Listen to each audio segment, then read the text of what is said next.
Today I want to show you 5 things that you should know about the Blackmagic Tricaster. One thing that you should know first is that this Tricaster is made by Newteck. Newteck basically makes the whole entire software this thing runs off of, NDI, or Network Device Infrastructure. Basically taking your phone camera or external camera over Wi-Fi and then sending it to a computer or to a Tricaster. The next thing you should know is how to create a template. Basically, go into new session. You go ahead and input in the session name. I'm going to go through and call this one Tricaster Test.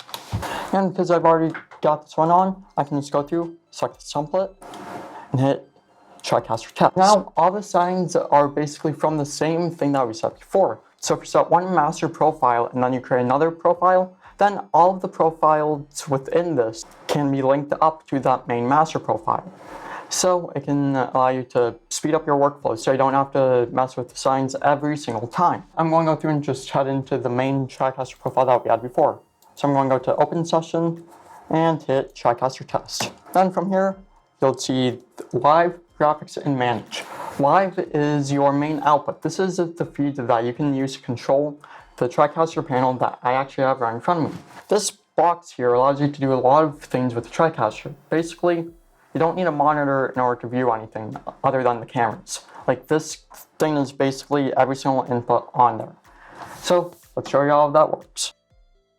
Alright, the first thing that you'll need to know is where all of our camera inputs are. So we have input 2 and input 3. These are 2 of the cameras that we actually have hooked directly into the Tricaster unit itself. And one of the cool things with using this through the Tricaster is the fact that we can actually color grade 2 cameras to look identical. However, because they're the same make and they have the same exact lenses on them, we don't really have to do much to them. Basically, we can go into settings, hit image, and then we can screw around with any setting we want. Like we can go ahead and screw around with like the brightness, the contrast, the hue, the saturation, and the white balance. Now the key thing that you actually want to know with this, which is number 2, is the fact that you can actually color correct the individual red, green, and blue color spectrum. So just hit advanced and then you can adjust the contrast, which is basically how much is being shown. Like as you can see, I have a lot of being shown, but then as I dial it back down, you can see that it's starting to return back normal. I actually do like where it was at before. I like that 100%.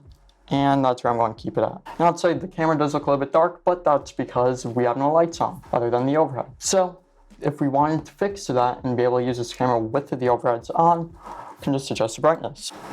Boom. Now we don't want it to be too bright, so I like 5% is where I like to keep it, but in this case, we really don't need it. So I'm going to go through and turn that off, and I'm going to go ahead and get into cool things. Keying. With the Tricaster, you can actually key everything out in the unit itself, which is tip number 3. Basically, keying allows you to remove the background of your character without having to deal with masking or anything like that, because it does it for you. So what I'm going to do is I'm going to go through and select this color right here, and I'm actually going to go through and select the brightest color of the screen, which looks to be about right here, and boom. Now I can see that the blue background is completely gone.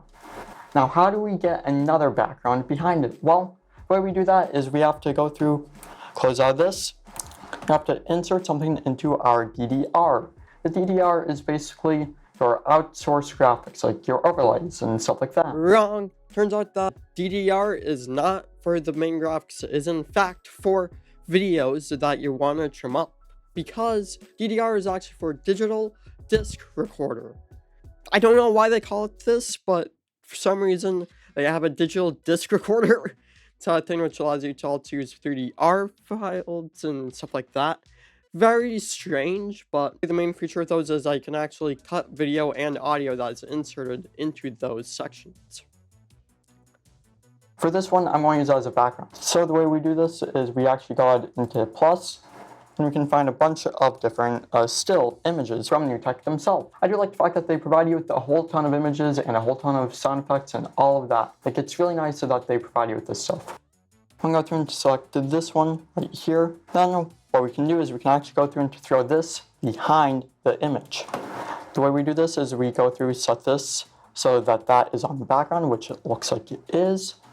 Then we can go into here and set our input to actually be input 2. Now if we go through and to do this, see that the new text right there, but if we go into this bottom one, we do the same thing. voila, now we have the Newteck logo behind our video. So basically we can key anything now, as long as it's blue or green, or basically any flat color, can basically do whatever you want with it. That's one of the things that we actually learned about this recently, so it's definitely one of the cool things with this unit. Now, this unit is mainly made for broadcasters. Basically, if you are going into the broadcast field, you'll most likely see one of these. My work uses it, and a lot of other companies use it, something like it. And if you want to use this for your broadcasting, there are really cool things that make this tool actually better than OBS, which is what I use as a home broadcaster. The first thing that's really cool with this software is if we go ahead into Graphics 1, and we have plus, we can actually scroll down and find titles. We can actually create custom titles for this. So if you have lower thirds or title graphics or anything like that, we can actually build all of that in the unit itself, which I think is really cool. Basically, you can just go ahead into one of these title sections. I actually do like foundation, so we're going to use that. And then we can select this one. This is one of the text that we can edit. Then what we do is we go through and set this to be on our graphics. Graphics 1, key to, actually no, it'd be, what, is this correct?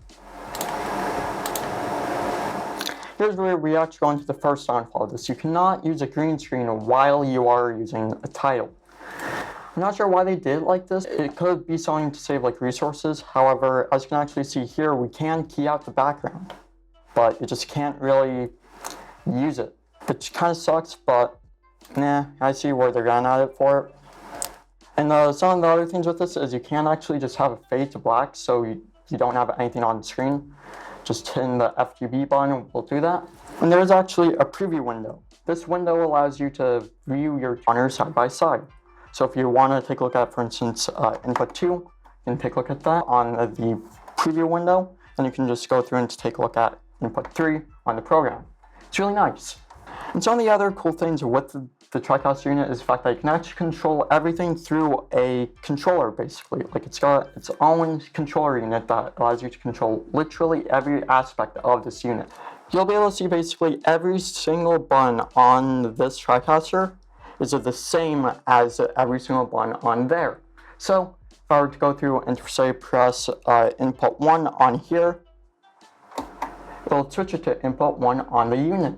Basically, all these buttons act as a stream deck, which is why I like this.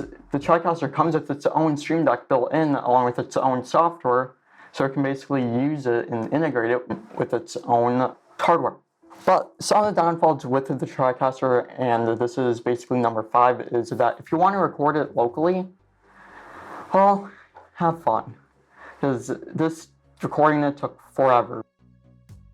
In order to record the screen, I actually had to go through and to download 2 things, a plugin for OBS, which is basically just OBS NDI, and I had to go through and to install NDI tools. With NDI tools installed, I was able to go through, open it, and open up the remote part of the tab. Once I did that, I had to go through to the Tricaster, and I had to go out into the NDI Access Manager, where I was able to access a browser by clicking the ndi.tv. And I had to go through and put in remote.ndi.tv. Once I did that, I was brought up with this screen where it's asking me to share my window. So I did. Then to share that link, I had to go through and to hit the share icon in the bottom left, take that link over to my email, then open that email up on my laptop where I was unable to receive a connection. And then once I did that, it asked me to open up an NDI tools. So I did. Which from there, I had to go through to take that connection, open inside OBS, add in an NDI input filter, then take that filter set up so it's on the display. Now it's done. Now that that's done, I can now tell you guys to go through and click this video here to see a tour of the studio that we use, and to go through and click this video here once it's released about how to make your cameras look better. For now, it'll be an older one that I did on the Elgato Facecam.